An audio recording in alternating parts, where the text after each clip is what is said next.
Hi, I'm Sean Murphy from the Connector. Today I'm in Riga at Unblock.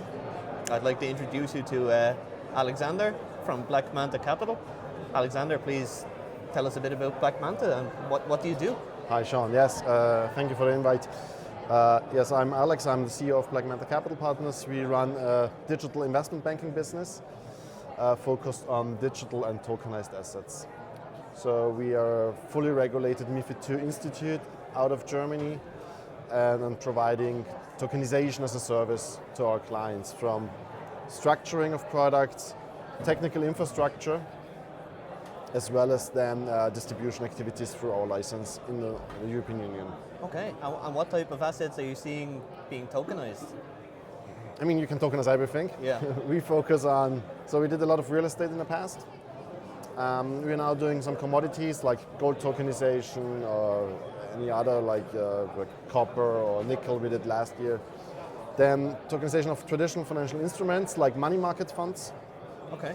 This is also where BlackRock and other institutions are stepping in. They tokenize the money market funds. And then also like crypto underlying, so a crypto basket, for example. Okay. And then we securitize it. So we put it into a security and then tokenize it again. And the idea is that certain institutions like pension funds or insurances, some of them cannot directly hold crypto. They cannot invest. So, but we wrap it into a security. Okay. And so they are buying a financial instrument with an ISIN, and MiFID II, just the underlying is crypto. So they have an exposure in crypto assets with not holding it directly. Okay. Okay. It's just one use case, yeah. Yeah, no, it's interesting. I mean, I guess we're seeing a lot of basket seems to be like a common theme.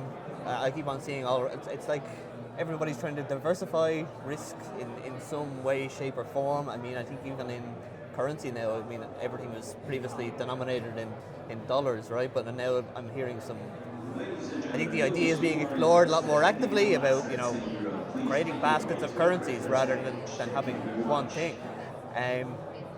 For me, I think it's always a good question to ask. Why is tokenizing things better than not tokenizing? That's a good question. I mean, it's about settlement processes. You can have atomic settlement within the second. Yeah. It's not T+2 or T+3. In theory, you're making assets liquid. For example, real estate. You're making it accessible to new investors. So, give an example. Someone cannot afford an apartment or the house, but they can afford a square meter and get rental income out of that. So you're fractionalizing assets. Or what we saw today with Upwood, like they are tokenizing a forest. So this is an asset class the average people don't have access to. Okay. So this is one of the advantages, yeah. But it's still, I think, in some cases, the tokenization adds a layer of complexity on top because you need to understand the asset. Yeah. And then you need to understand the technology to a certain extent. You need to have a wallet or so.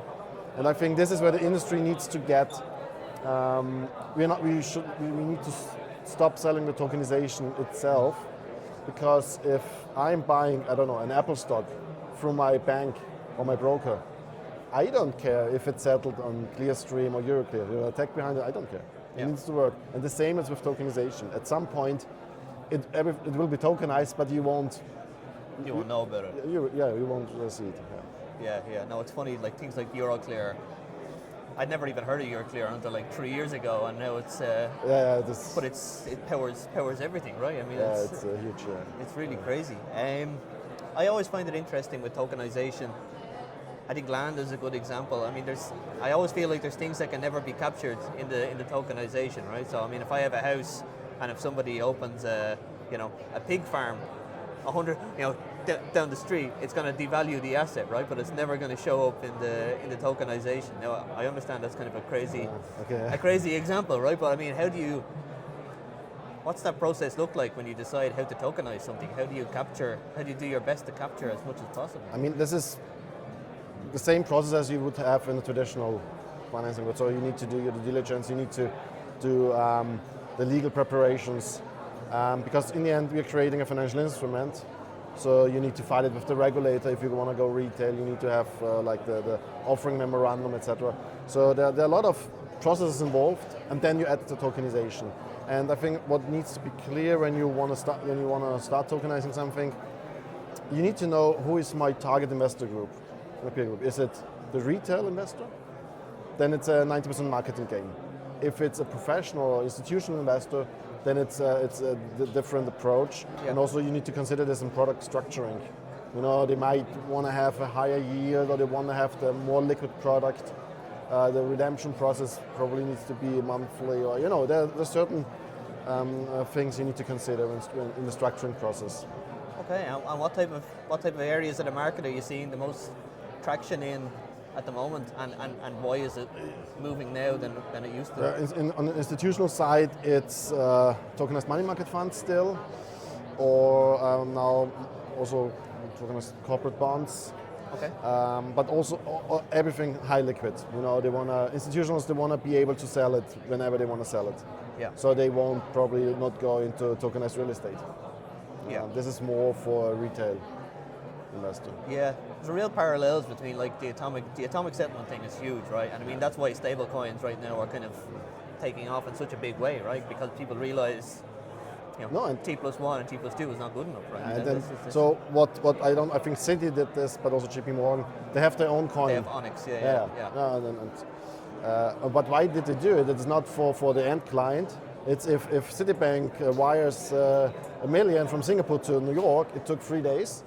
Now they're doing it with their own stable coin, and it takes a second. Yeah. So internal processes are getting much more efficient now. Yeah, so it is nice. Our tokenization, it probably didn't feel this way for you, but maybe 3 or 4 years ago it was very much a case of, okay, is everything going to be tokenized? But I think now it's just a case of when, right? So it's all going in that direction. It's just I mean, I'm in now almost 8 years. I thought this will take off sooner. I hoped, We always hope, but we never had a hype in tokenization. It's not like NFT or initial coin offerings or meme coins. There was a hype. We didn't have this hype in tokenization. Why? Because it's a regulated environment. Yeah. We have our MiFID II license in order to issue these instruments. Well done for sticking at it for so long, right? I done the same thing. My first business was open banking. Oh, okay. So I got into open banking in 2015, and I was like, 2-3 years, everybody's going to be using this, right? And here we are. You need to be persistent. We learned a lot. We did a lot of good projects globally on every continent. We tokenized, from gold mine in Australia to energy in Brazil to funds in the States. So I don't want to miss the 8 years, but now in particular the last 12 to 18 months were incredibly good to us, because the market is opening up, institutions are coming in. Feels like it's your time a bit, it's right? Now, there's a window of opportunity now. That's brilliant. What kind of has you most excited in the next, I guess, 12 to 18 months about the business?